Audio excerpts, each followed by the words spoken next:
Senior journalist हमारे साथ बने हुए हैं।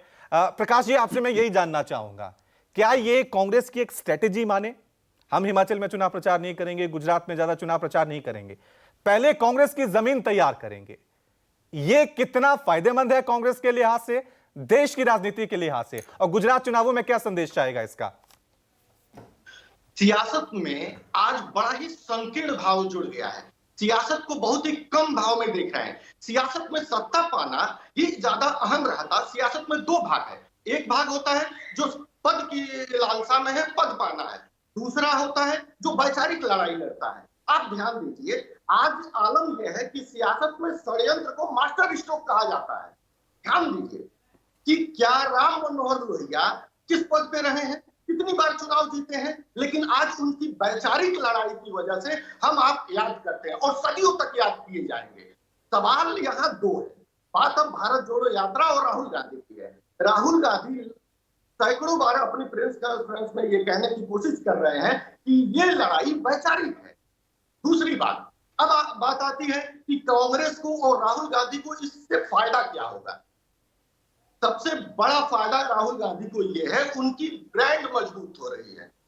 दूसरी बात, राहुल गांधी पे आरोप लगता रहता है 24 घंटे सियासत में इन्वॉल्व नहीं रहते हैं। तो इसमें अब कल तक वो 2000 किलोमीटर की यात्रा चल चुके हैं। यानी राहुल गांधी मेहनती हैं, गंभीर हैं और सर्वसुलभ हैं, ये साबित होते जा रहा है।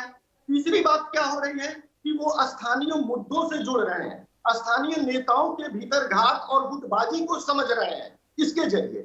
चौथी बात क्या होगी कि अब जो तीसरा मोर्चा बन रहा था, जैसे नीतीश कुमार, चंद्रबाबू नायडू और ममता बनर्जी, ये अपने को विकल्प के रूप में पेश कर रहे थे, ये अब थोड़े पीछे चले जाएंगे। नहीं, आप कह रहे हैं स्थानीय नेताओं से मिल रहे हैं, लेकिन जैसे ही वो महाराष्ट्र में एंट्री करते हैं, सावरकर का एक विवाद हो जाता है, उनकी सहयोगी पार्टी शिवसेना धमकी देने लग जाती है कि भी हम तो गठबंधन तोड़ देंगे अगर इसी तरह के बयान आए तो।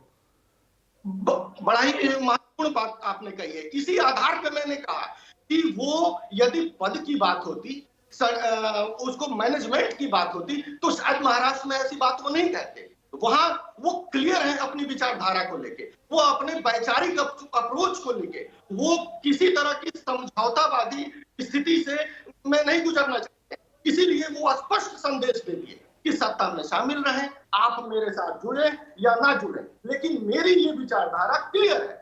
यही मैं कहना चाह रहा था कि वो ये विचार की भी लड़ाई है और साथ में चूंकि राजनीतिक दल के ठीक है। शलामणि त्रिपाठी से जल्दी से जवाब ले लेता हूं। शलामणि त्रिपाठी जी, यही हो गया क्या आजकल? राहुल गांधी यही तो कह रहे हैं कि विचार की जगह आजकल देश की राजनीति में प्रचार हावी हो गया है। विचार की लड़ाई तो कहीं रही नहीं है।